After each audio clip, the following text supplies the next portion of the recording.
you continue like going on and get over that like result driven narrative that everyone's going to put on you? Well, my biggest thing, I think, especially when I was playing, was that the reason why we call it a process is because it's longevity. It's not, it's not short term. So, like, if we take a look at something as, for example, a test or, a certain inning or a certain outing that I played in, you have to understand that it's a process driven mentality. It's not something that's, going to, continue throughout the whole process.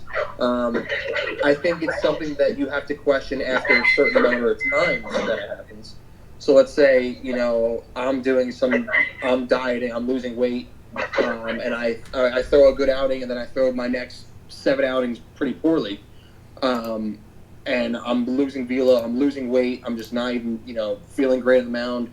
I have to start questioning my process, and maybe my process there isn't the right choice at the right time. So that's when I start questioning my process, when it just multiplies over and over and over and over again. Maybe that's something I'm doing in my process isn't right. I have to figure what that process is. That's the toughest part I think we have as athletes, is we have to figure it out when it's right for us to change our process. So you use some sort of result as an introspective point with which to check your process.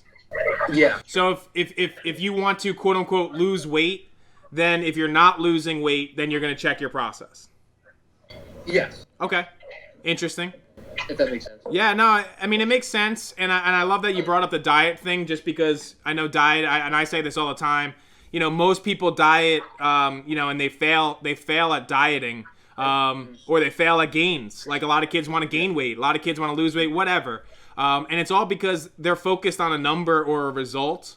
So, for example, if I'm 140 pounds and I wanna weigh 160, right? So I'm gonna, and my goal is to weigh 160. When I focus on that result, I'm going to weigh myself almost every day.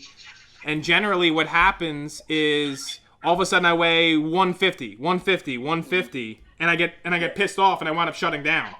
Yep. Or conversely, I'll weigh 170 and I'm like, oh shit, I weigh too much. I'm overweight. And again, your process becomes really, really impacted negatively when you're focusing on numbers and a result, in my eyes, but maybe I'm completely wrong. I don't know. No, I agree. I agree. Robbie? Yeah, this kind of hit me in the face this year because I really experienced it firsthand. The first weekend I threw really well, felt good. Ended up getting the ball on Friday night at Texas A&M as a freshman, which is kind of, you talked about like high pressure environment, and I didn't throw well. I got lit up actually. Gave up 4 runs in the first, gave up a bomb. Fans are blowing bubbles, they're chanting my name. And then after that I let it compound. I let it snowball into something it really wasn't. At the end of the day, I left the ball up to a kid who's swinging a hot bat, and it was what it was. I wasn't going to be able to change that. But I was so in my own head about it that it began to snowball.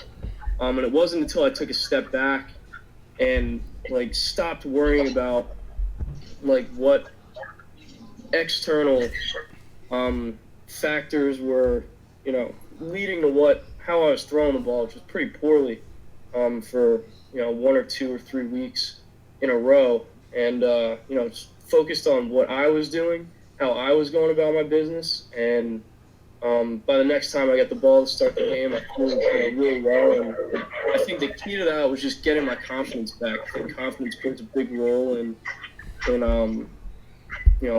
I've seen it firsthand in performance, and like you were saying, that goes back to your process.